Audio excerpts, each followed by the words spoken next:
Welcome to another edition of 10 by 6. Hi, Tom. Hi, Jace. Hi, everyone. Good to see you. Yeah, you well again? Yes, I'm great. Thanks. How are you? Yeah, brilliant. Thank you. We always start off by having a quick chat about the weather. Yesterday was beautiful, and today is dull. Why do we do that? It's so very British. I know, but it's dull as old dishwater. So we have to try and reinvigorate the viewers and give them something passionate to cling on to. Absolutely. By the time people see this, I expect it'll be 40 degrees and midsummer, you know. Yeah, yes. Maybe if they're viewing from the equator. Well, we've got another packed episode. This week particularly is quite interesting because we've compacted it into 5, haven't we? It's going to be 10 by 5 because we've got an extended interview which we'll introduce later. But for our first issue this week, we're going to look at the breakup of the UK, which is something that is increasingly come about because of, I think, the current Tory government in particular, and maybe the current leader in particular, and some of the things that he's had to say along the way that maybe have antagonised the people of Scotland, Wales, and Northern Ireland. That's not to say, of course, that those 3 areas have suddenly started to think about independence. It's just that it's just tended to be, the volume has been turned up, shall we say that? The amplifier has been pushed right up, and there's a lot of people now who are suggesting that of recent times, this is probably the moment when they feel most passionate about leaving the UK, leaving Great Britain, and becoming a discrete entity in themselves. So what's your initial thoughts, Tom, about whether it's likely and your general perspective? Yeah, I mean, like you say, there are things that the government have done and continue to do that antagonise some of the other countries within the UK, and obviously Brexit has had an enormous impact. And will continue to, and clearly there are, there's an economic hit to leaving the European Union.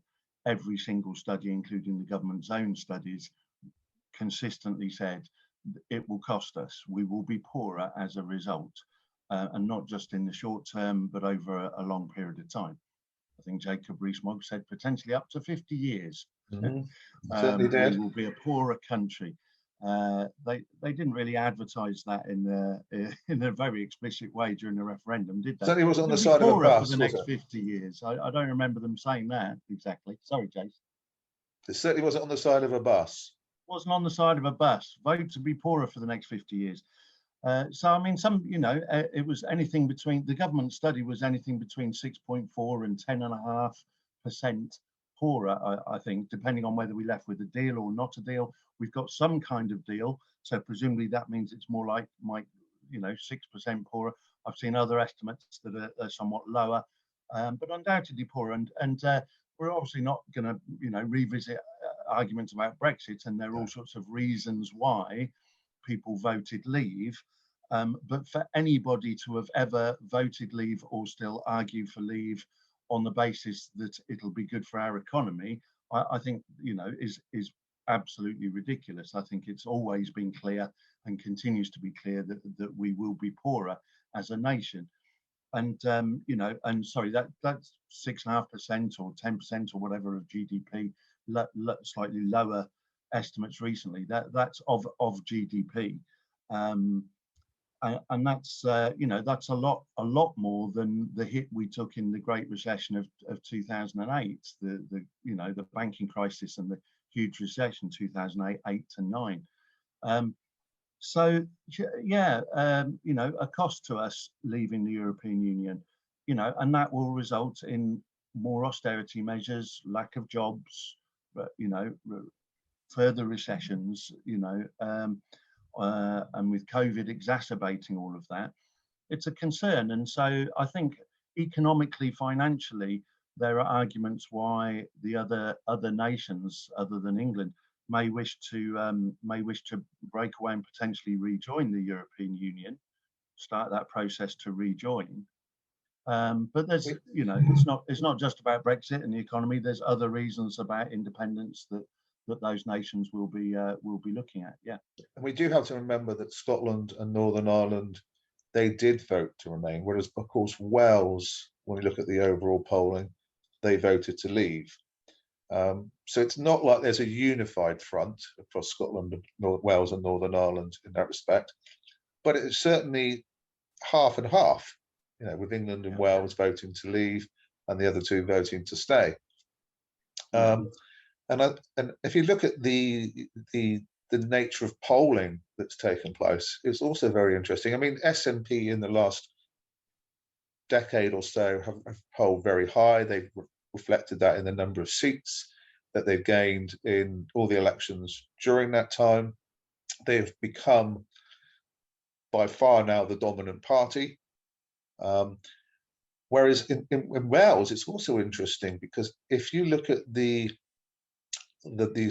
percentages in relation to the public wanting to become a discrete autonomous state, it never usually rose above, let's say, 10%, whereas the most latest polls show that the Welsh population, 39%, would now like independence from the rest of the UK. And bearing in mind that they, in general, voted to leave the EU, we can't pin Brexit as a major contributory factor in that polling.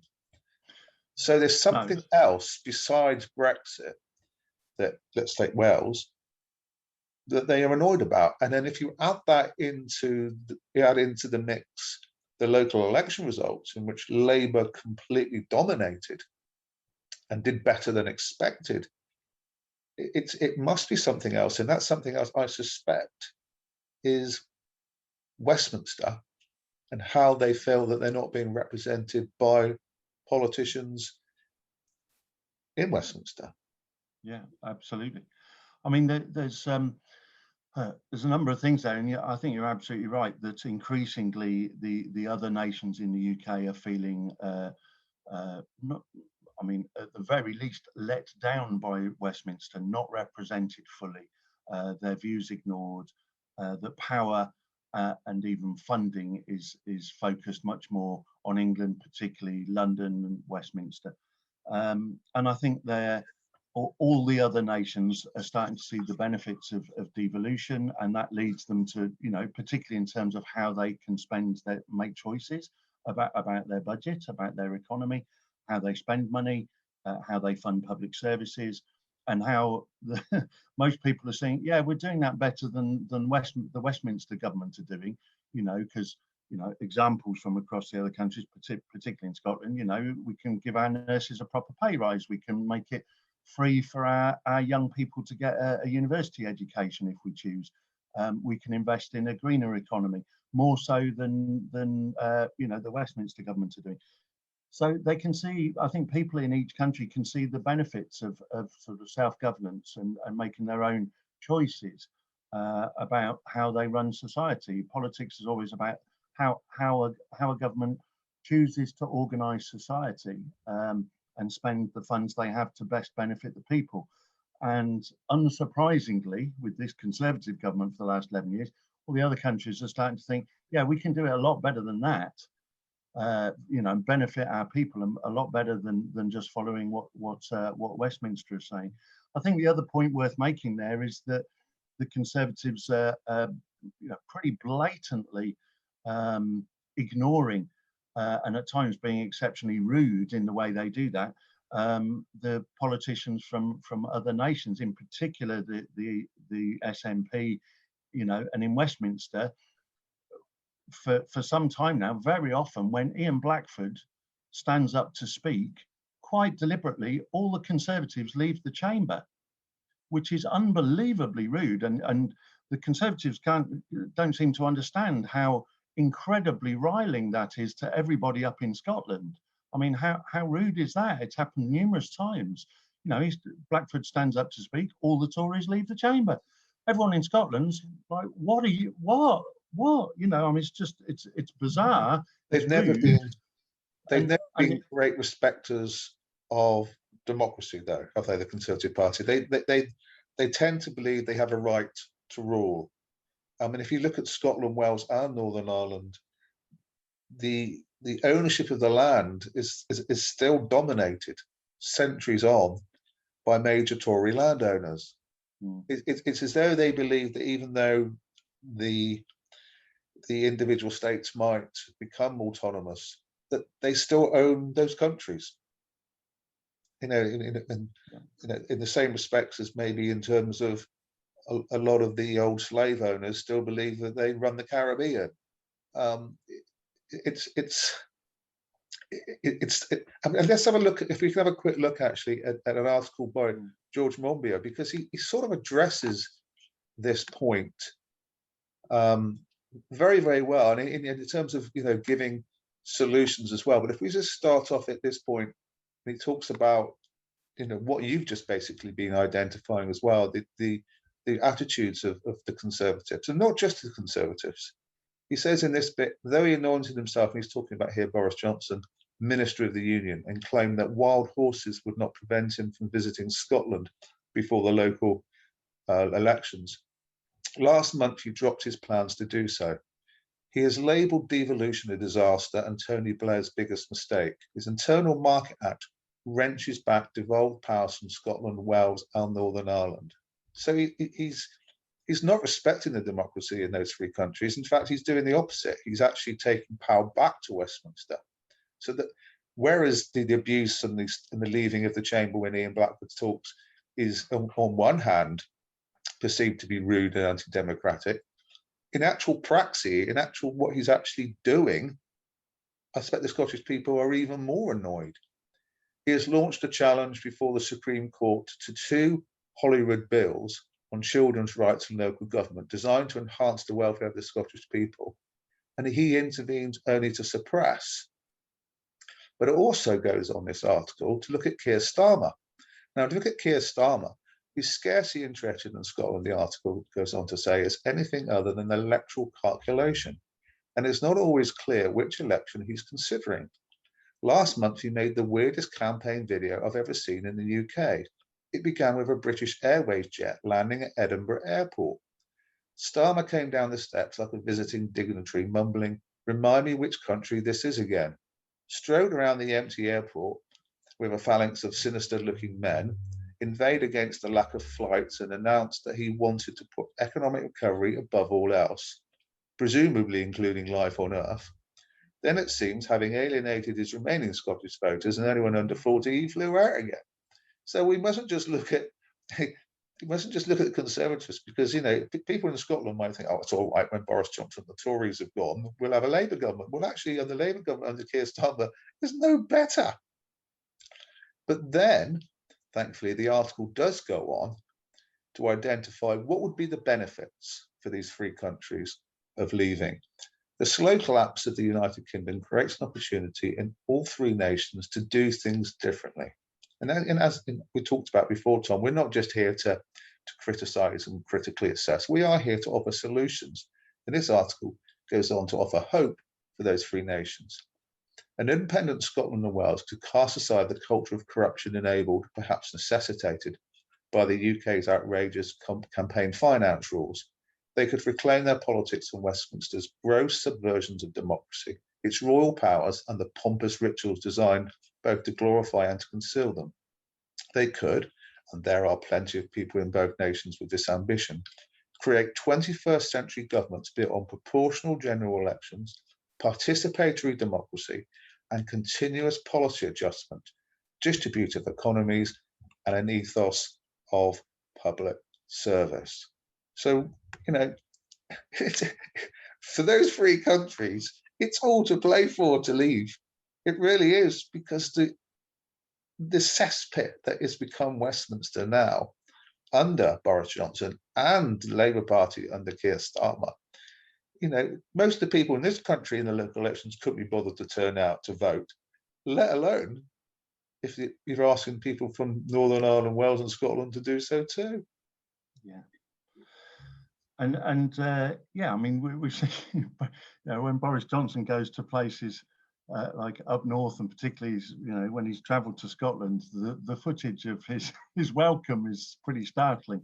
Yes, when he goes, but when he visits the places in England, his reception, it's booing, it's hissing, it's how does he get the votes? And it's funny how it's not shown on the news. We see it on social media that he gets massive boos and people shouting abuse at him constantly. So I'm not surprised that he doesn't really want to go anywhere. And yeah, I mean, Starmer will probably be the same. I mean, one of the interesting things we talked last week about where now for the Labour Party, and of course Labour used to be able to bank on more or less 50 seats up in Scotland. Exactly. That's completely and utterly changed in the last 10, 12 years. Exactly. And now they get virtually no seats. I mean, perhaps 1 or 2 seats up in Scotland, and they've all switched to the SNP. So I mean, that in itself presents a massive hurdle in terms of Labour ever winning an election and coming to government. They can't on their own. They could perhaps form a coalition government as potentially the biggest party, but to win a majority in the UK is now so much tougher for them without that huge swathe of seats up in Scotland. So yeah, and Wales, as you say, has been the Welsh Labour Party are much more left wing than Starmer's Labour Party, and and did very well actually in these local elections. And I think Welsh people still see the benefits of a truly left wing Labour Party that's acting in the interests of ordinary people, working people. Obviously, Ireland is a awfully difficult situation, clearly made worse by what's happened since Brexit with the border issue, and the potential for the resurrection of troubles, which is of great concern to everyone, obviously, across the UK. And of course, Boris Johnson's lies were at the heart of that once again. The lies that there'd be no border and no customs checks and no paperwork and so forth. He went to Ireland, and stated that quite categorically on film, and it was all a big lie. And now, of course, there could be a return of the Troubles, as we're seeing. So very concerned for the people of across Ireland, and please God that doesn't happen. Especially with Northern Ireland just having celebrated, if you want to use that term, its 100th anniversary. And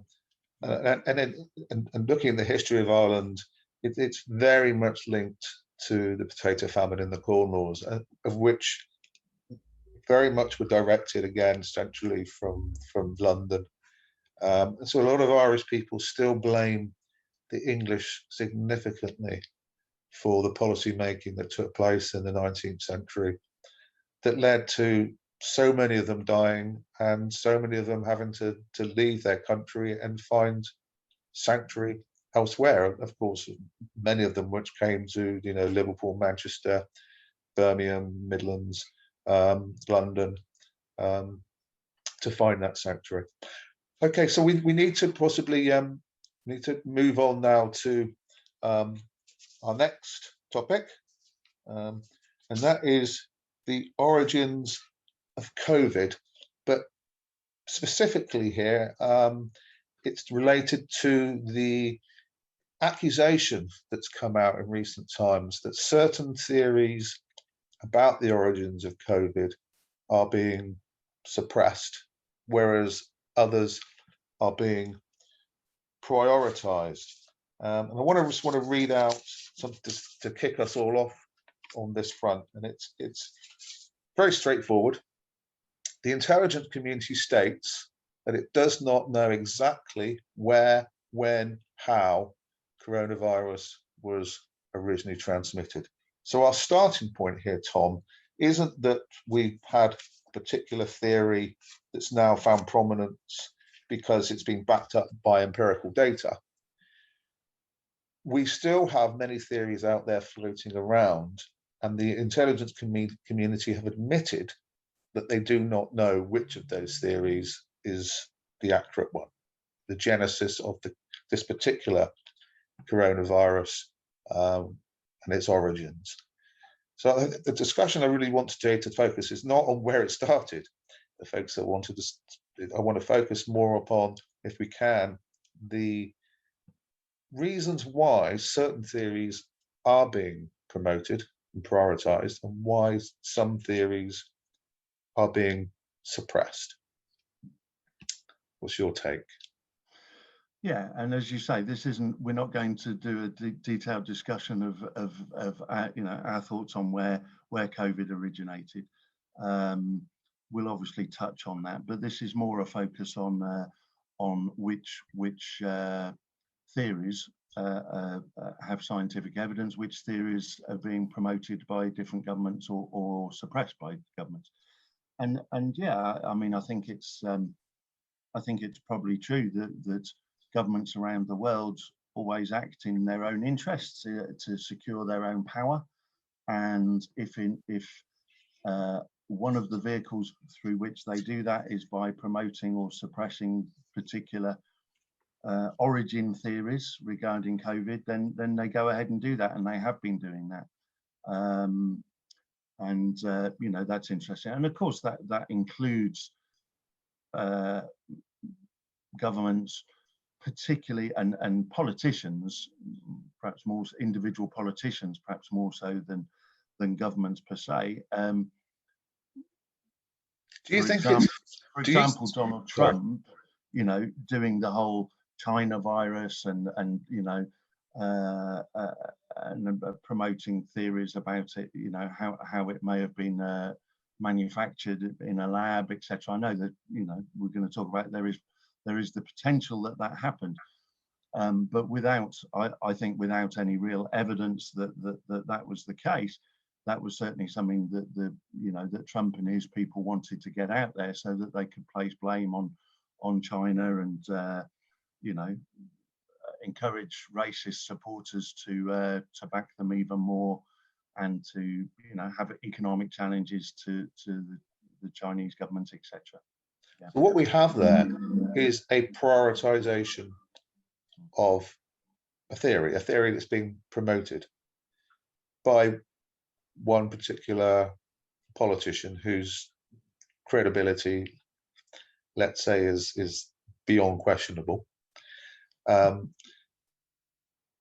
because there's a vacuum, because we do not have any firm evidence that at this point anyway that links one of those theories to its origins of COVID, of coronavirus, the vacuum in itself allows a lot of people to have an opinion, or to have a bias, a prejudice. And I know that in some instances, there's a big concern that if our focus is on China per se as being the focal point for its origins, then it enables those individuals who are racist to bring it to the fore.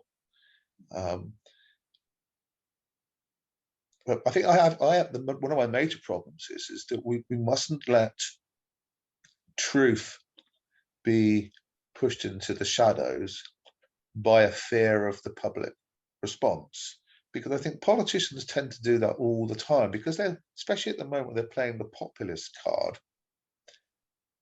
They are allowed to get away with saying things and doing things that they know will win them votes. If for example you're a politician and you already have, let's say, 30% of the demographic sorted, they're going to vote for you pretty much whatever you do. And if another politician in another party, let's say, has 28 or 32% of their demographic already sorted, because it's so close, what you're then doing is you're trying to appeal for those people outside of your demographic. So those on the right will tend to appeal to the more emotional response. It doesn't, they lose interest in evidence and facts and truth. It's just about getting them to put an X next to the candidate of their choice. And the same goes for the other party. So it depends on how you play the game.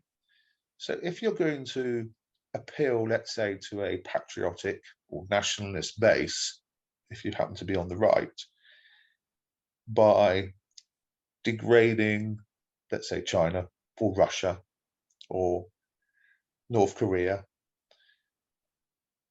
and that happens to win you enough votes to push you over the line alongside the other things that you're doing and saying, that appealing to that particular group. At the end of the day, that's all they care about. Yeah. So in terms of Donald Trump or possibly Boris Johnson, etc., by appealing to the idea that coronavirus came from China and it's the Chinese fault will win you votes. And for them, they don't really care about people tearing each other's throats out in the streets in terms of the racism, the prejudice, the bigotry, because they've achieved their aim. They've got their power. Yeah. So it's the vacuum. I think it's the problem. Right. And can I just say one more thing as well? The other thing Yeah. that concerns me is that just because you have a report that's been published, let's say in 2 years' time, that says this is where coronavirus originated from in 2019, there are many of us who still question who the authors were, where the funding came from, and what are the political dynamics behind the conclusions that were drawn. So for many of us, even though it could be argued that this report has closed the vacuum, for many of us, it's argued, no, it hasn't closed the vacuum because we don't trust the people who have published the report. Yeah. I mean, what you described during that piece you just said, Jace, is kind of the whole ball game, not just in this country in America, but pretty much around the world. For a long time, in terms of how capitalist forces gain and retain power, and we've just seen it, even more increasingly over the last 10 years or so, and just in the last 5-6 years, right-wing demagogues, right-wing, extreme right-wing politicians have come to power across the world. Obviously, Trump has now gone, thank God. But we had Trump, we had Bolsonaro in Brazil, we had Modi in India. We've obviously got Netanyahu in Israel. We've got Orban in Hungary, and a number of others. And they're unleashing rampant capitalism, rampant sort of neoliberalism that's creating a world, a whole load of countries, a load of societies where the gap between rich and poor is widening at an ever increasing rate. A very, very small number of winners in this competitive, capitalism is one big competition, very small, which ends up with a very tiny number of massive winners and a huge number of massive losers. And we're just seeing that all over the world now. Do you think, like can I just say, Tom, do you think, though, that the debate around where coronavirus's origins are, do you think that's just been saved up by politicians? At the moment, they've just sort of pushed it out there every occasionally.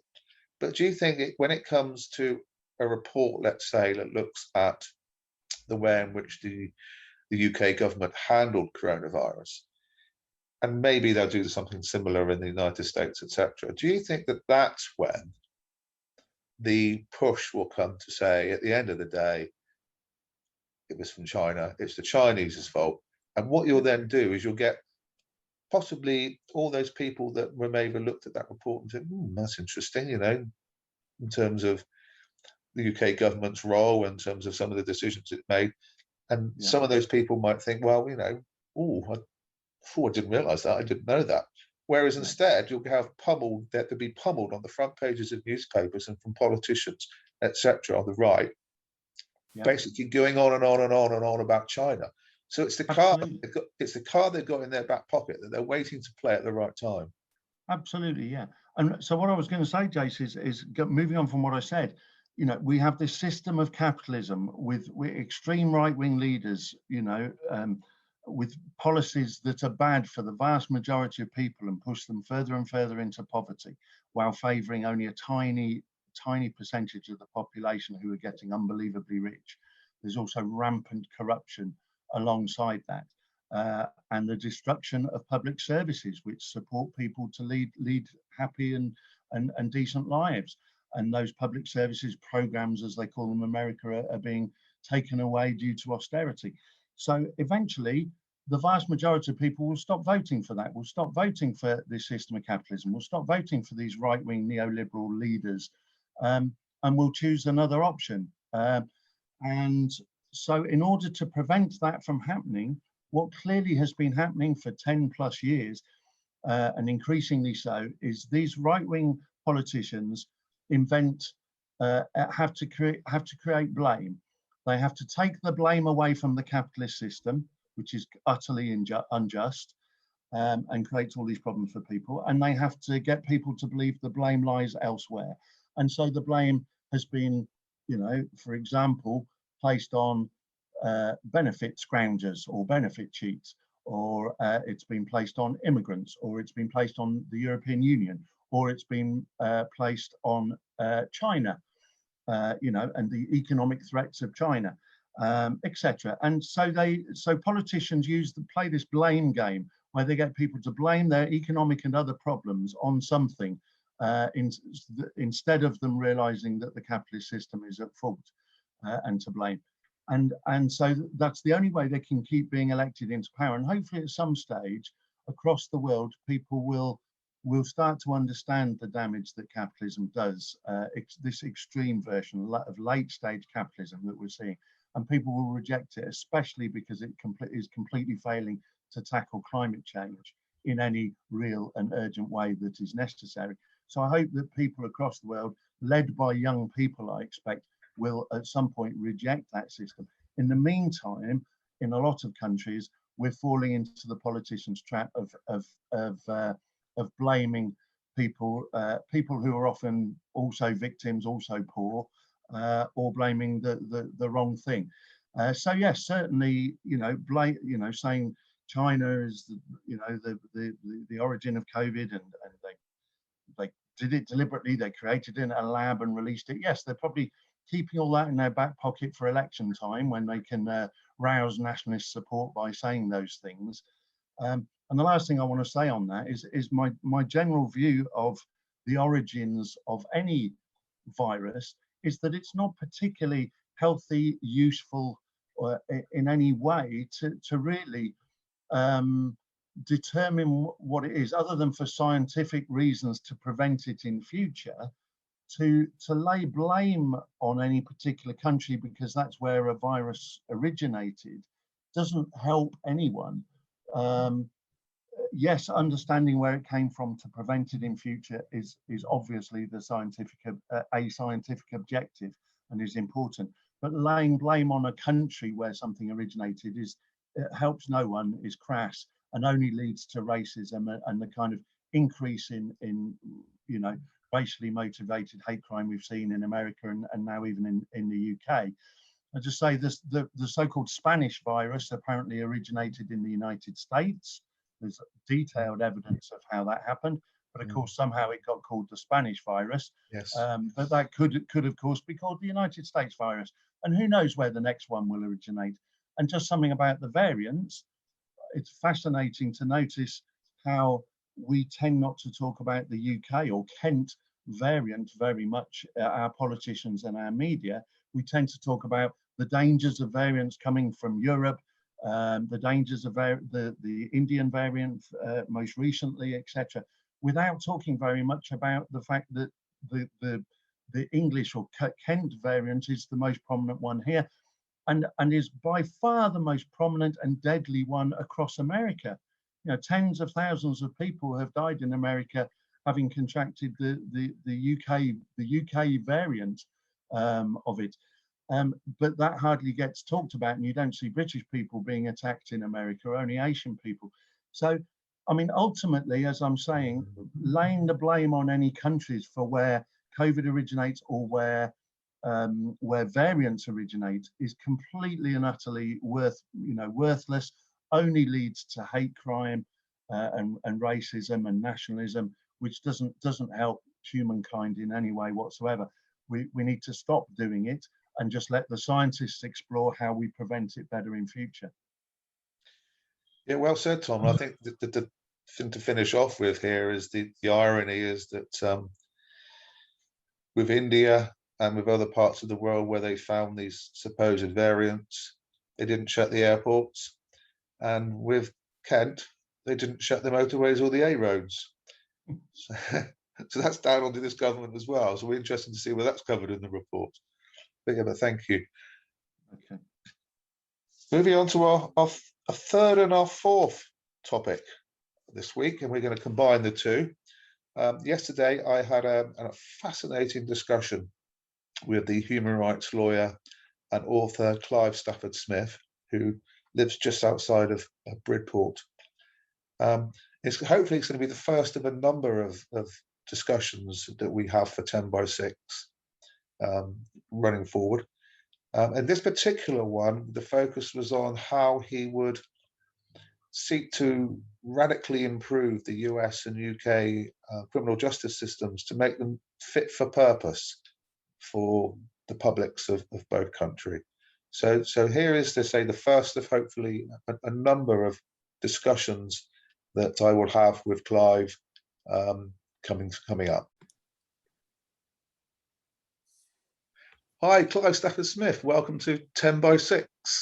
Well, thank you for having me on 10 by 6. Clive is a multi-award winning human rights lawyer and author. And what I suggest you do, because obviously of time constraints, is to go onto his Wikipedia page and find out all about him. Personally, I came across Clive first when he was part of a documentary in 1987. Oh, you're showing your age, aren't you? Oh, absolutely. 14 Days in May, which was absolutely amazing. And I know that you also did, which I haven't seen, I don't think, a follow-up in which you did your own investigation. Yeah, it's called The Journey, and we tracked down the guy who probably did it. You know, poor Edward Johnson had been executed for something that he patently didn't do, and I'd represented him. So, you know, if I can get an innocent person executed, so can anyone. Yes. No, absolutely. But as I suggest to people, one, go on your Wikipedia page, two, check out the books that you've written, both about Guantanamo and about the American legal system. And interesting, before we move on to the main topic. No, ironically, can I just say, you might be able to pick up a telephone in the background. If you can, that noise is Marita Maharaj calling. She calls about this time every day. And she's the 81-year-old wife of Chris Maharaj, who is another of my clients, who I wrote a book about called Injustice, about all the problems in the justice system. So it's very appropriate. I'm sorry, I'm not talking to her. I'll have to call her back. No, that's amazing. No, yeah, thank you. I was just going to say that one of the conclusions you make in the book about injustice is that you actually believe that the UK criminal justice system is now worse than the US one. And our focus today, really, I think, I want it to be on how you would create a fit-for-purpose criminal justice system, both in the US and both in the UK. So sort of over to you now. Sure, no, I'll be glad to. I mean, it's a sad moment to say you'd rather be in Mississippi than Manchester, but I'm afraid it's true. But there's a lot of things that are similar about the American and the British system in terms of them both being unfit for purpose. And I suppose that in the end was the subject of the book I wrote about Chris and Marita. And, you know, you begin with basic things. Unless we recognize the problem, we can't find a solution. The first problem is that pretty much everyone in the justice system's in the wrong job. So if, for example, Jason, I was to ask you, do you want to be a police officer? What would you say? No. Why not? Would you like putting people in prison? Would you be worried about having the power? What? I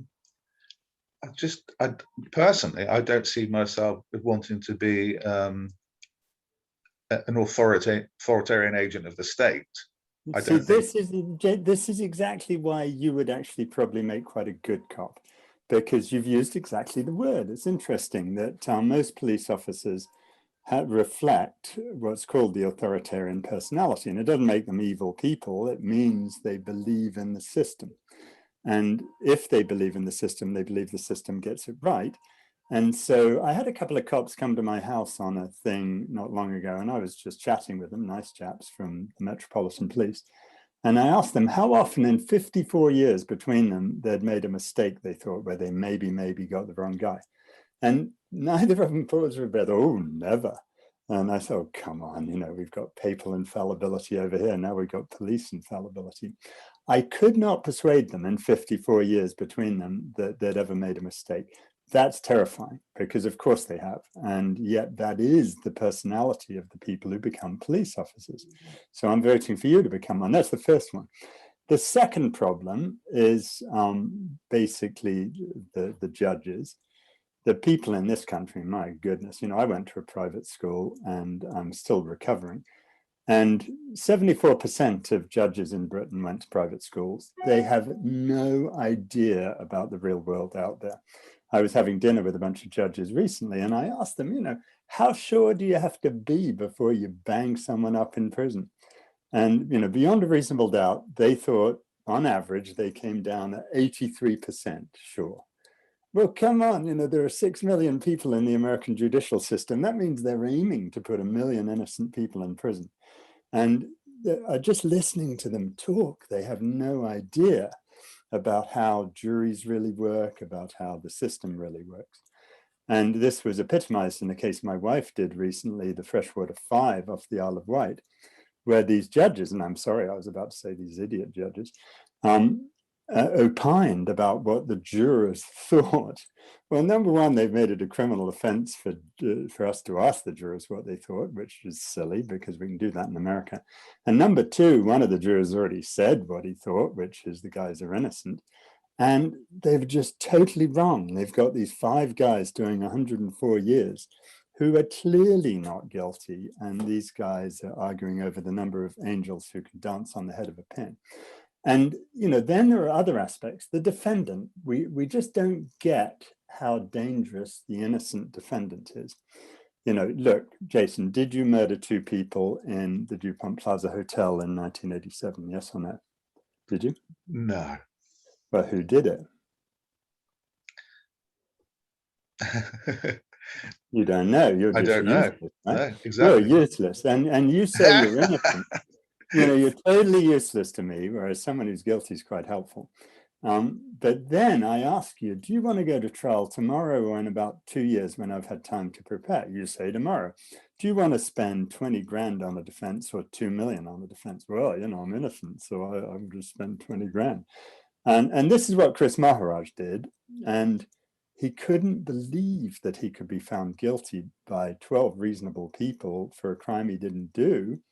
When they did convict him, because he had a useless defense lawyer, he passed out, he fainted. The innocent defendant, we totally misjudge how dangerous the innocent defendant is to himself. Then you get to so-called science in a courtroom. When I was young, I was a scientist. And going into courtrooms, oh my God. You think about something like shaken baby syndrome. The British system is way worse than the Americans, at least in the US. We get to challenge these things effectively. In the UK, I was working with Dr. Wayne Squire, who was a doctor who dared to consider that maybe shaken baby syndrome is not a real syndrome. And they tried to strike her off the GMC for daring to disagree with other people. It was like, saying that actually the sun revolves around the earth. You're going to get burned at the stake. Shaken baby syndrome, just between you and me, Jason, is bogus. It just doesn't exist. And yet we've sentenced hundreds of people to prison for it based on a theory that was first propounded by a British guy who died a couple of years back. having said, I didn't mean that, this is nonsense, I didn't mean this at all. So you have all of these things that go on in a courtroom that are just nonsense. And yet we think it all works together rather well. And then you look at the British system. In America, at least, we have openness. We get the prosecution file, we get the file of the police, we get all of this different stuff. In Britain, if you're in prison for something you didn't do, you don't even get a transcript of the trial. We've had that in America since 1936. You never get the prosecution file, you never get the police file, you're not allowed to talk to certain witnesses. You can't go to court on an appeal, you have to go to the Criminal Cases Review Commission, who, sad to say, are a pretty hopeless lot. In Britain, I really would rather be in Mississippi if I was challenging my conviction. So we've got all of these problems, and yet the British are sitting there rather piously thinking we have the best system in the world. We don't. We have a dreadful system for judging people. The only good thing you can say about the British system is we're not yet as harsh as the American system, and we don't have a few of the maddest things that we also have in America, like electing judges, for goodness sake. But it's a really, really dreadful system. And then you have to think about, well, why are we doing this? So we can put someone in prison, mistreat him or her a bit more, and make sure that when they come out of prison, they're even worse off. The thing that drove me mad this week is I've got a friend, a client of my wife's coming to stay, who has just been exonerated through DNA, thankfully, only thanks to Emily, no thanks to the CCRC, who refused to do it. He was meant to do 7 years. He did 17 years because he refused to show remorse and take responsibility for his crime because he was innocent. And he still hasn't been exonerated because everyone's twiddling their thumbs while Rome burns. But the idea. This isn't new, is it? I mean, sorry, no problem. This isn't new because, I mean, if you watch, for example, the episode of Porridge with Blanco, it's exactly the same thing in the 1970s. You've got to sit there and say you did it for them to, move on to the... Yeah, really. And then if you are innocent, you can't get any compensation. I don't know if I locked you up for 17 years, how much you'd want to be paid. We just got couple of guys out in America, and they were paid $1 million for each year they were locked up. So it came out to $35 million. I wouldn't swap a year of freedom for $1 million, frankly. And I certainly wouldn't swap 20 years of freedom for 20 million. Just think what you'd missed. But in Britain, you don't even get compensation unless you can prove beyond a reasonable doubt, effectively, you're innocent. And if you do that, you know what? They bill you for the time you spent in prison, the meals and, the 4 hots and a cot sort of thing. They bill you for having given you bad food in prison for God knows how many years. There are all of these things. No one knows this stuff. And we all sit there calmly thinking that everything's hunky-dory. And it's not. And that's why your listeners and you, sorry, Jason, and you should devote the rest of your life to helping me out so we can get a little justice for these people. Yeah, no, absolutely. I just simply wasn't aware of that. That is just astonishing. I'm afraid I've only just touched the tip of the iceberg. Of course. I wouldn't tell you to buy my book Injustice because you should steal it from your local bookshop. But otherwise, you can always send me a note and I'll send you one. But, the only reason I came to the recognition of a lot of these flaws was I knew I'd failed Chris for all these years. I've represented him since 1993. And I just wanted to make myself feel guilty, so I'd do some more work on this case. And I started analyzing, how could I have lost this case? I know who did it. It's not just that Chris didn't do it. I know who did do it. It's the cartels did it. Do you want me to tell you a really bad story? Go for it. Oh, yeah. What do you remember from the movie Fargo? Yeah. Oh, yes. Yeah. What do you remember? What's the scene you remember from Fargo? In terms of the film, it's a while since I've seen the film. The actual series. If I just tell you please, that the cop is coming through the woods and she sees the guy who's just murdered the other guy, and he's chopping him up in the wood chipper, and there's blood all over the snow. You remember that scene? Yeah. Yeah. Well, I was in Medellin, right, Colombia. And the guy who really did the murder that Chris Maharaj was sentenced to death for, this guy called Cuchilla, meaning the blade, his real name's Zuluaga. And he was a hitman for Pablo Escobar. And he was murdered by Los Pepes, who were trying to kill Escobar. So they kidnapped Cuchilla. They torture him to try to find out where Escobar is. He doesn't know. And then this guy I'm talking to says, oh, and then we said to him, Cuchilla, you obviously don't know where Escobar is. Well, now, Cuchilla, it is time for you to die. How would you like to die? And Cuchilla was taken aback, and, he'd murdered 300 people himself. He said, that's not how we used to do it. And this guy I'm talking to says, Cuchilla, this was just a little joke of mine. And then they fed the poor guy through a wood chipping machine, but he was alive when he went in feet first and not so alive when he came out. And these were the people who did the murder, the cartels. I've got 6 of them on record saying they did the murder. And the US government still won't let Chris go, which is, an illustration of the madness of the American system. But it's the same here for my wife's clients who didn't do what they're accused of too. No one went through a wood chipping machine on the Isle of Wight, as far as I know. But after that, the parallels begin. Yeah. Oh. Can I just ask you obviously we're limited with time, just to sum up a little bit if you could identify, say, 3 to 5 things that you would do to improve the US and UK criminal justice system right now, if you did have that dictatorial opportunity, what would you do? Well, I would force the cops to have soppy liberals overlooking their shoulders the whole time, simply to question whether what they're doing was getting the right person, and just to ask questions. That's all, so that there wasn't this assumption that we always get it right. I'd get rid of pretty much all the judges we've got right now, and only accept applications from judges who have some sense both of what it means to judge a person beyond a reasonable doubt, but also who understand how people live in the real world.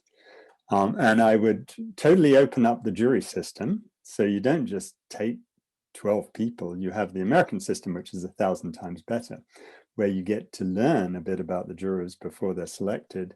And then the jurors can talk to people afterwards if they have questions. They can talk throughout the trial if they have questions. And that it's totally open. It's not perfect, but it's totally open. And then you're being judged by people who you know a bit and who know you a bit, and it's just a vastly better system. So I'd open it all up and make disclosure. I don't understand why they don't disclose everything to the person on trial. What do you got to hide? Just disclose everything. If you got something you think is really sensitive, then maybe you don't have to, but otherwise everything should be disclosed, because that should be the rule. And then the longer term, I would seriously question whether prison does anyone any good. But we may have to take this in baby steps. Yes. And one other thing that tends to come through with programs that I watch, is that the accessibility to the best lawyers, and you mentioned it well earlier. That's totally true, and that's one area where perhaps it's not quite as bad in this country as it is in America. In the US, look, we were paid $1,000 to do an entire capital case. I sued them under the federal minimum wage law because they were paying us less than $1 an hour. Not that I don't do it for money, certainly, but you get what you pay for. And the people I went to law school all went to go work for some corporate law firm representing people over pointless contracts between corporations. It's just really sad that those talented people don't help the people out who really need them. In this country, it's not quite as bad, because you don't just get the bottom feeders doing the most difficult death penalty cases. But at the same time, we constantly have people like Priti Patel behaving as if, we shouldn't be paying these lawyers to represent someone where the government's trying to throw you in prison. I mean, that's just total madness. But we need to change the attitude in Britain. I mean, this whole barrister business where they're all chummy and they're all trying to narrow down what the issues are. No, when you're assessing someone, you do it the American way, which is you look at the whole picture, and you give the jurors the entire picture, not some slimmed down thing that a bunch of barristers think is all the people need to hear. Anyway, I'm sorry, I've gone on much too long. No, not at all. And one of the point you make in your book, especially in the US system, I'm not sure about the UK system, is that a lot of the upper middle class lawyers tend to be much more attracted to corporate law because there's so much more money to it in it than they are with the criminal law. So I guess a way of incentivizing the best lawyers to stay in criminal law, would that be something as well? Well, you certainly want to do that, although in reality, actually, criminal law is so much more interesting. I think most people would like to do that. We disincentivize people by giving them all these student loans, for example. So people come out of with a law degree with not just an undergraduate student loans, but then their graduate student loans, and they owe huge amounts of money. And so it disincentivizes them from doing things that don't make a lot of money. I'm not saying that people should get monumentally wealthy doing this, because frankly, lawyers are overrated massively. I'm quite sure we could say the same about journalists, but really we should pay much more people to the people of the NHS and much less to the lawyers. But nevertheless, we need to incentivize people to do the right sort of law. Yeah, fantastic. This has been amazing. Thank you very much, Clive. And I'm sure hopefully soon, as possibly we can, we get you back onto the show and talk about other aspects, because it's just absolutely riveting and fascinating. Thank you so much for coming on the show today. My great pleasure. My great pleasure.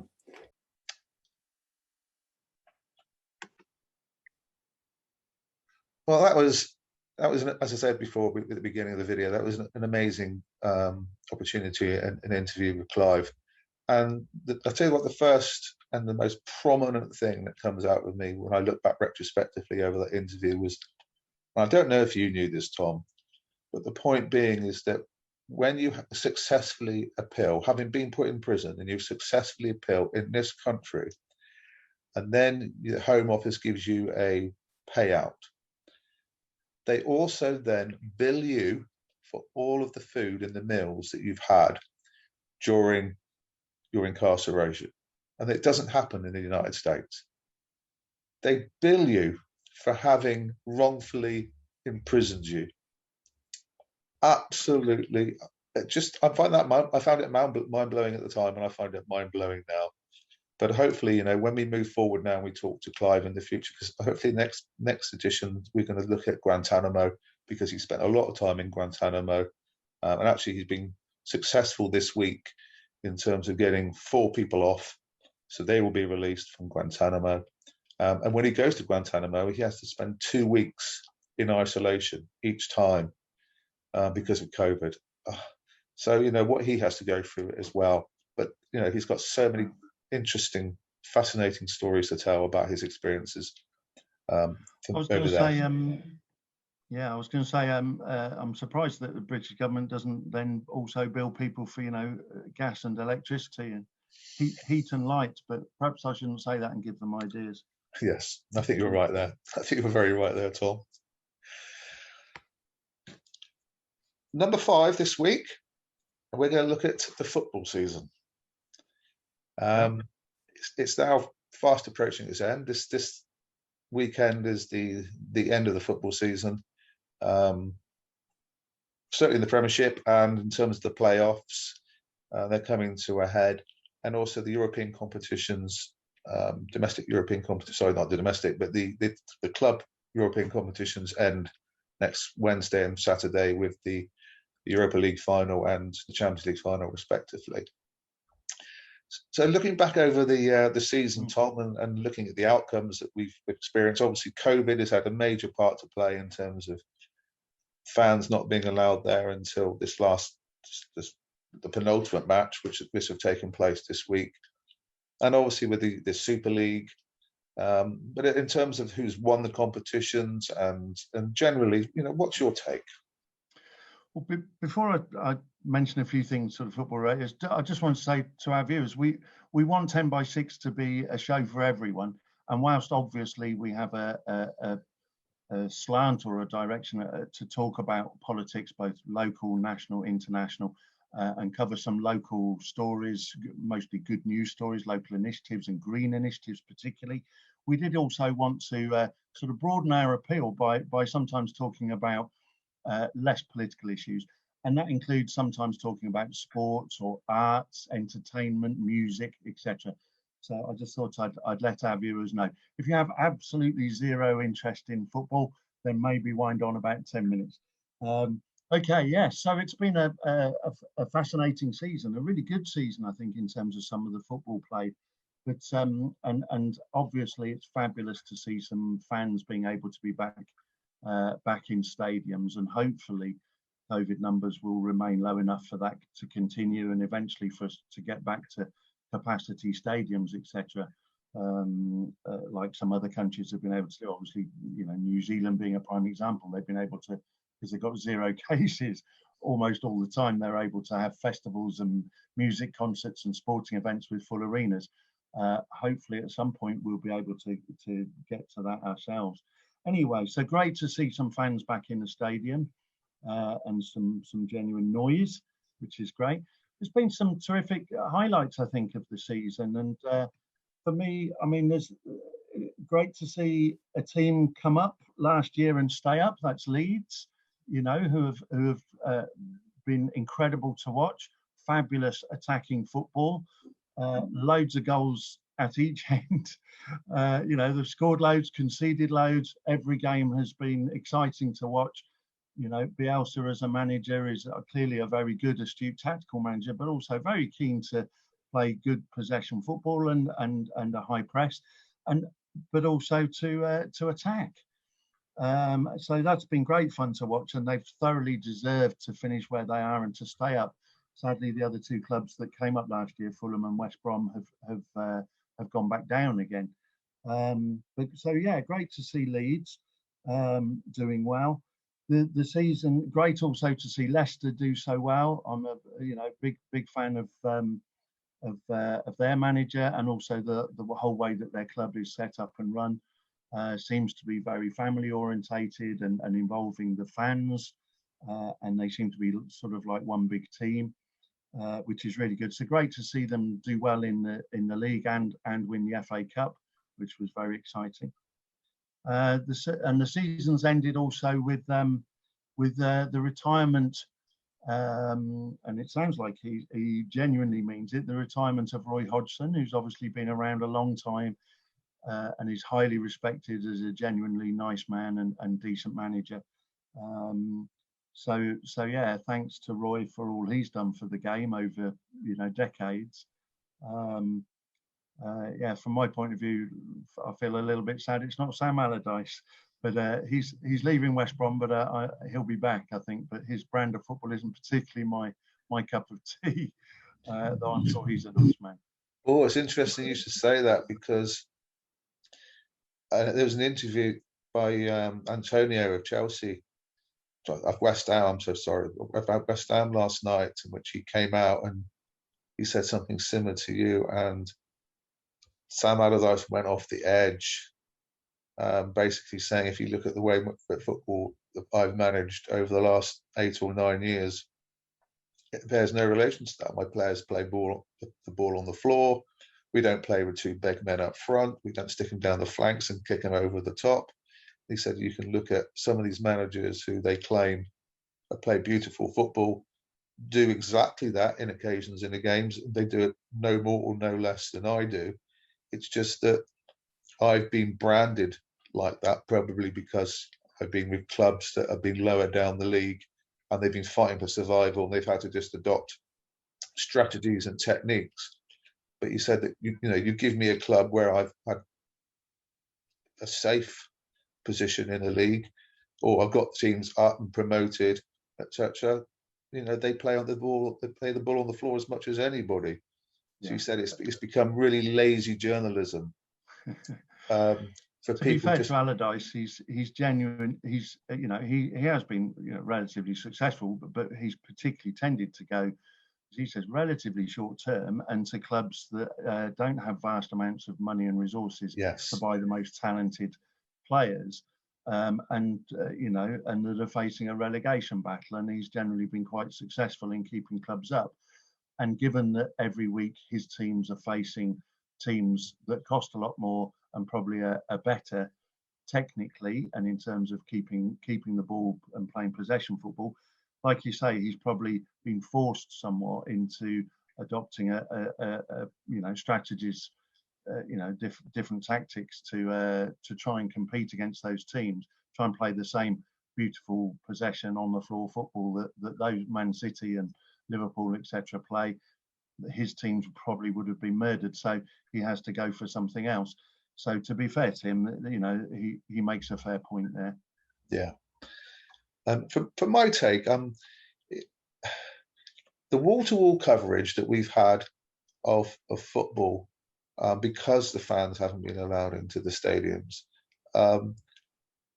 has meant that, whereas before, as a football supporter, you'd look out for when the television channels were going to show your team, and you might be lucky if you have 2 a month.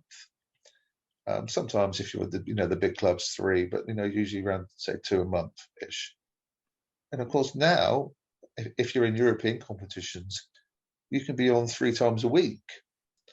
So actually we've been almost fed this diet now of repetitive, continuous football with a sort of a fake crowd noise in the background to create an atmosphere. And actually, it's going to be very difficult when the crowds come back for all these people that support these clubs but live miles and miles away and can't get anywhere near the ground and never really could, apart from on special occasions, to go back to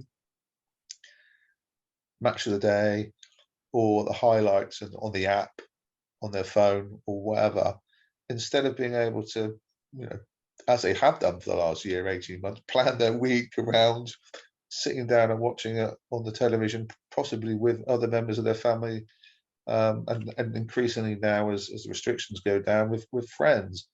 So I think that's a big significant thing that's happened this season. The way in which we interact with football has dramatically changed, and I think it could have a knock-on effect as COVID eases in terms of the way in which people have got to readjust to what it was like before.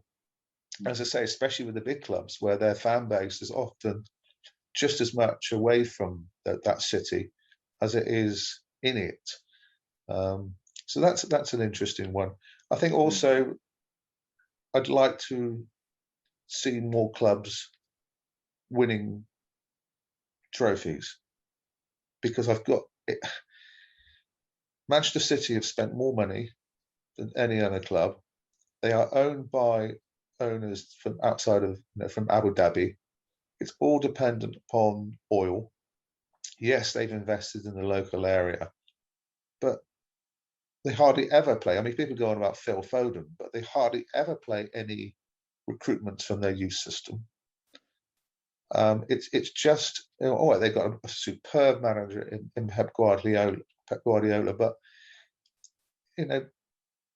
if they'd won the FA Cup and they win the Champions, if they'd won the FA Cup, which obviously they didn't, Leicester won it, beating Chelsea, and if they won the Champions League next Saturday, they could have won all 4 trophies. Mm-hmm. And people say about the Premiership being the best league in the world. Well, I don't think it's really the best league in the world when it becomes so uncompetitive and so dominated by very wealthy, and I use this term advisedly, foreign owners who make their money out of fossil fuels. Yeah.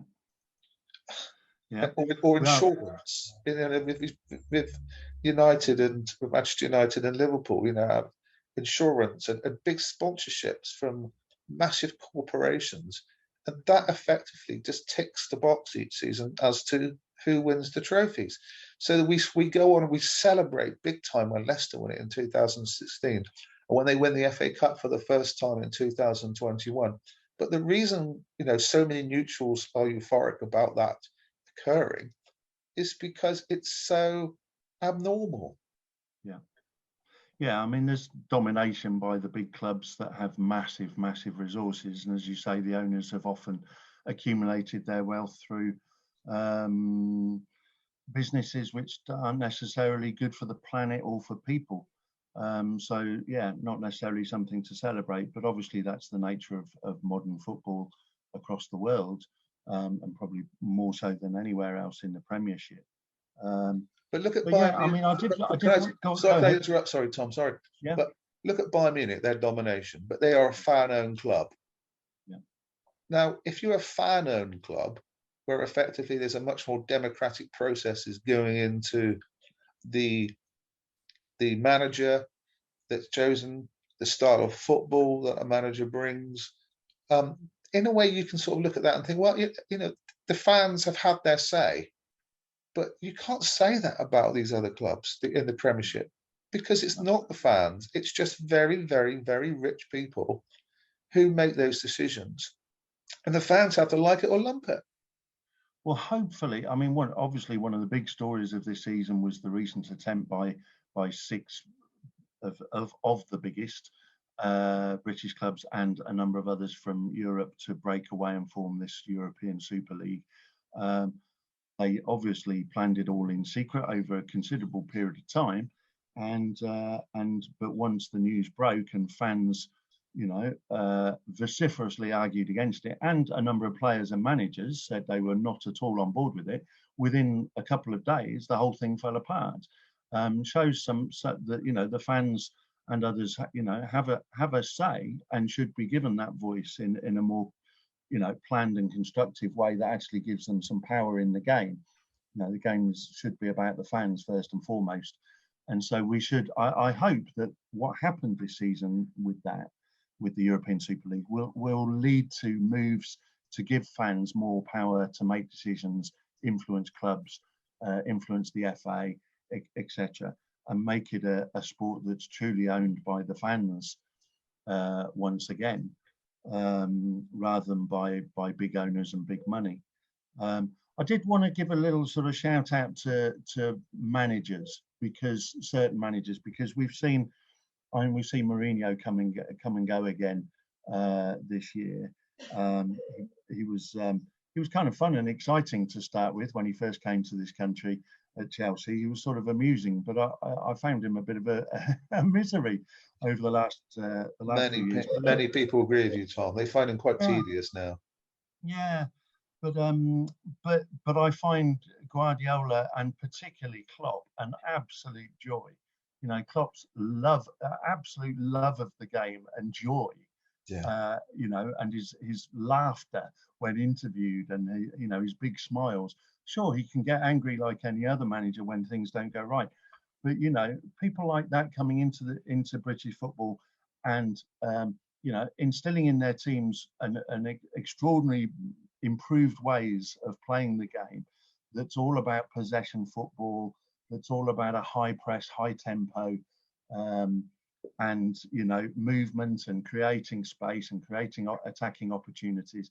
It's fabulous to see. And you know, you go back 20 years, something like that, in British football, we saw a lot of long ball football, you know, poor quality. That was reflected in our national team, who failed dismally, repetitively at big championships. And over the years, we've seen through managers, including Sir Alex Ferguson, more recently managers like Pep Guardiola and Klopp and others, we've seen a complete change where football is now about keeping possession, passing the ball on the floor, lots of movement, lots of attacking flair and creating chances. And the quality of football is, you know, 10 times better than it was 20 years ago. And those managers and coaches are to be given the credit for that more than anyone, I think. And it's great to see. I love Klopp. You know, I think he's fantastic. But yeah, Guardiola is clearly, in my opinion, is probably the greatest coach in the world, coach and manager in the world. And his teams play incredible football. I mean, 10 years ago when he was at Barcelona with their just unbeatable team, it was just extraordinary to watch his teams keep the ball for like 6, 7, 8 minutes at a time. Just give it to each other, give it straight back again. you know, to take time. I mean, it gets criticised as tippy-tappy football, but they basically say, yeah, this is our ball. You're not going to touch it. You know, try and get it off us. And when teams tried, then they'd attack and you know, exploit the space that's created and score goals. So it's just fabulous to see, you know, teams play such high-quality football. And with so many touches, players now are of such great technical ability. They're super fit, obviously, but the technical ability of players is probably better than it's ever been. I agree with you. We haven't got time now to discuss it, but I have had debates in the past in terms of the Pep versus Jose. I mean, I think what Jose's achieved in football surpasses Pep in terms of trophies. I think that he took Porto to the Champions League and won it. He took Inter Milan, who were falling apart, and within 2 seasons they'd gone back to winning the league for the first time in a long time, and they'd won the Champions League. He took Chelsea from the Tinkerman, if you like, in 2004-05, and he won the 2 league titles that he came in on. There was no period of adjustment. There was no 3 or 4 years adapting. He just came in from Porto and he won those 2 leagues for Chelsea. All right, his football is nothing like that of Pep Guardiola. But Pep Guardiola, the foundations were built by Johan Cruyff, Barcelona. There was the 2 previous managers before Pep. They'd already put the massive foundations in terms of the youth structure. And he went then from obviously certainly taking full advantage of that at Barcelona and creating the team that he did. He then went to the top team in Germany, who were basically untouchable, and he won the league, but he didn't win the Champions League. If he wins the Champions League in 2021 next weekend, it's the first time he's won it since 2011, and yet he's spent well over $1 billion. I think it's close to 1.5 billion between 2011 and 2021. So I think there's a massive debate, because the style of football is definitely better under Pep. But I think what Jose has managed to achieve with clubs that had fallen well behind or were just out of other teams' leagues, for me is better. And he's also, I think Jose Mourinho has also taken on clubs that Pep wouldn't have touched. I mean, for example, he went to United, whereas Pep was offered the opportunity, having sat down in a meal in New York with Alex Ferguson, and effectively being offered the job. And Alex said, "When I go, would you, like to step in?" And he said he was pretty much given, the affirmative, the green light. Obviously, at some point, big money came along, and Pep changed his mind. But I think the context and the nuances within those means that it's still a really serious ongoing debate because of the clubs that they've taken up and the clubs that they've achieved with. Yeah. Before we move on, Jason, I must give a sort of bit of a shout out to our local teams. Not quite in Dorset, but we obviously have nearest Premiership team is Southampton, and having started the season a little bit dodgily, they've improved, had some great results. Ings has been bashing goals in, and in particular, and they've finished in a very respectable position in the league and done well this season. It's been a good season. Bournemouth are in the playoffs from the Championship, so fingers crossed they're 1 up against Brentford, but got a tough second leg in the semi-final away at Brentford. So good luck to Bournemouth with that. And our local team, Weymouth, having gone up the season before to the National League South, they've struggled this year, and it looked like a relegation battle, but they've managed to finish a few places above the relegation zone. But I think relegation is cancelled this year anyway. I think. Exactly. I was just going to make it clear to the viewers that relegation had been cancelled anyway. So and we also need to also throw out teams like Poole Town, Blandford, other teams around Dorchester. reports. Yeah, City Yeah. on Dorset Eye, we retweet anything that Blandford Town puts out, and any other teams locally who want us to do the same, just follow us and tag us. That'd be great. Yeah, brilliant. Lots of great grassroots football. You know, and I work close to the marsh in Weymouth. I several times recently gone out, and you see 4 or 5 youth football teams and sometimes adult football teams training, playing games. They're male and female teams. Great to see huge numbers of people back playing sport again, especially the youngsters. That's brilliant. Brilliant, absolutely. Thank you. Moving on then to the last topic today, which will be, you know, relatively short discussion, because we just really want to point out something again really positive that's going on, and that's what Bournemouth Christchurch and Poole Council are doing in terms of inviting the public to have their say about how we can improve green spaces. So yet again, if we go to the Dorset Eye article that was published this week, and you know, we're just focused. If I just actually just go to the very top and just read the first sentence first. Residents are being encouraged to share their ideas for the future of parks and green spaces across Bournemouth, Christchurch and Poole to help shape the green infrastructure strategy that is being developed. And their specific focus, as we can see here, is to increase the level of natural health centres, encouraging everyone outdoors to improve health and well-being through nature walks, outdoor mindfulness, practical conservation, and volunteering and park yoga. Community food growing initiatives, encouraging healthy eating, reconnecting urban communities with the land. Green living rooms, encouraging an outdoor culture by reimagining our open spaces as green living rooms, providing quirky and interesting spaces for outdoor performances, community cafes, outdoor classrooms, and natural play trails for children. Green sponges and air conditioning for managing flood risk and keeping the conurbation and the air clean. Urban rewilding, creating more wildlife friendly and less intensive management spaces to encourage native flowers and grasses that attract pollinators, birds, and other wildlife, and that obviously links into our No Mow May.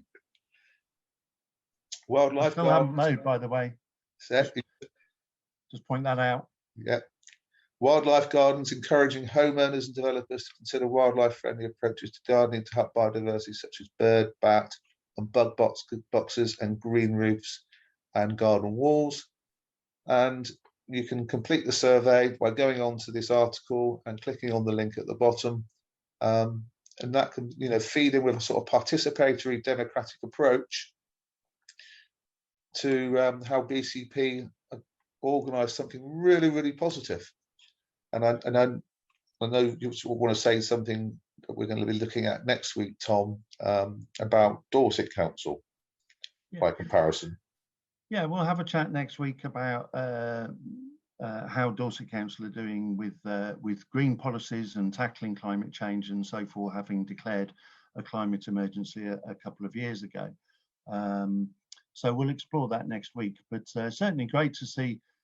You know, every week we try and cover some good local initiatives across Dorset, and great to see, you know, Bournemouth and Poole Council here running what seems to be a very genuine consultation process with people, local people, asking them to input their ideas and thoughts on you know, initiatives such as those outlined there, all of which sound amazing, and some of which I had never heard of, didn't know exactly what they meant, but you know, that obviously sounds great. Contributes to a more pleasant environment for people to live, whilst also contributing to a greener approach to you know, to looking after the planet. So yeah, and there's obviously other ideas too that people put forward. So obviously want to really encourage people to take part in that consultation, and hopefully that sort of thing will be the format for councils across the land. That councils, whether they're city councils, county councils, local parish, town councils, hopefully they will all have green plans, if you like, and those should be informed through consultation with people locally, so everyone has a say. Really good. Encourage everyone to take part in that. Well, as you say, we'll look at Dorset Council next week, and I think Dorset Council probably should watch this particular section.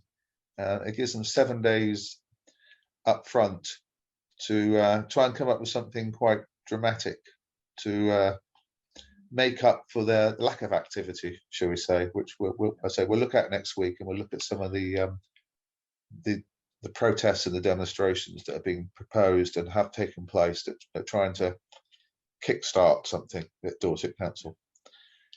Just a quick thing on a couple of the things that were highlighted there. The bird and bat box is fabulous, and there's also things called nesting bricks. So I know some buildings that have nesting bricks, which are basically hollow bricks, which don't affect the integrity, the structure of a wall if they're spaced out, and there's a few of them. So you can have bat and bird boxes on buildings, including public buildings, but also you can have these nesting bricks, and it's amazing to see them. The parent birds just flying into these tiny holes in the bricks where they've built a nest inside, and you can hear the little ones chirping away, and it's fabulous. The Rewilding Projects, probably a lot of our viewers have seen those, where you just come across areas where it's not been mowed down to just a bit of a boring green lawn, but various wilder flowers have been encouraged and seeded, and they're absolutely beautiful, these rewilding areas, full of colour, and and butterflies and bees and wasps, everywhere, caterpillars and things.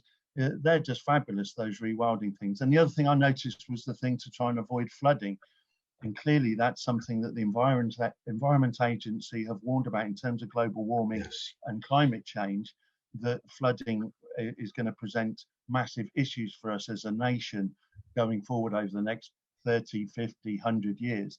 There's going to be huge issues for us to deal with in terms of flooding, obviously particularly around coastal regions, but other regions too around rivers. So new measures and ideas to tackle flood risk is very important. Yeah, and just to finish off a couple of things. The first one is we go to Abbotsbury Swaddery quite a lot, and what they've done for nesting is they get old boots, and they hang old boots up on fences and stuff like that, and the birds just come along and create nesting spaces in them, and it looks brilliant and it's really good. And of course, the other thing as well is the report that was out, I think yesterday, that suggests that global warming will have a dramatic effect on millions of houses in the UK for a whole range of reasons. So I think it's important that our listeners go and look at some of these reports and some of the conclusions that are being drawn, because they're not talking about 300 or 400 years time, they're talking about in the next few decades. So if you're young and you're looking at buying a house or owning a house, it could dramatically affect you. It could dramatically affect the insurance policies that you have to pay when you purchase that house, and you have to pay annually. So it's not something that other people have to worry about in lowlands where the water's going to be swelling the rivers and swamping them. This is what lots and lots of people are going to be affected by for a whole variety of reasons. So and that could be subsidence, because of subsidence, although some areas will be flooded, a lot of areas, the ground is going to dry up due to global warming, and that could lead, apparently they say, lead to a lot of subsidence affecting a huge number of houses. Yeah, exactly. Right, another episode has ended, Tom. Yes, well, as I say, good luck to the people in Bournemouth, Christchurch and Poole for fill out that survey, and well done to the council there for starting this consultation process. And yeah, that's it for this week. Been really great chatting with you again, Jace. And you, Tom. And you. We're going to finish with a funny, which will, viewers can see at the end. But I'll see you next week. Good. Take care, everyone. See you next week, Jason. Take care, everybody. And just hopefully the sun will come out and we have a few more rays. Take care. Bye. Bye. Customer Interception Hotline. Everything you wish you could say and more. How can it be of service? She's saying what? Oh, bloody hell, what's she doing down surgery? Yeah, just connect me to your problem, my love. Hello, Trish, you great big walking wardrobe. What's all this anti-vaxxer palaver I'm hearing? Right, you want to think for yourself. Okay, and do you have any education in medicine, Trish? No, right. So tell me, when you arrive at the airport for your annual trip to Alicante, do you also insist on flying for yourself, or do we accept that perhaps the pilot knows what they're doing? A tracking chip. Oh, Trish, update your Facebook status every 6 seconds. The world and its wife knows where you are without the help, my love. And what chemicals are those? Right, so am I to assume you're as rigorous with ingredients when you're out on Lash every Saturday night, or does that not matter? Causes what? Don't be so bloody daft. The only things vaccine cause is immunity, but I'm afraid to say there's no inoculation for stupid, my lovely. So how about you go home and have a word with yourself and question why smallpox and polio aren't banging on front door, okay? Bye-bye.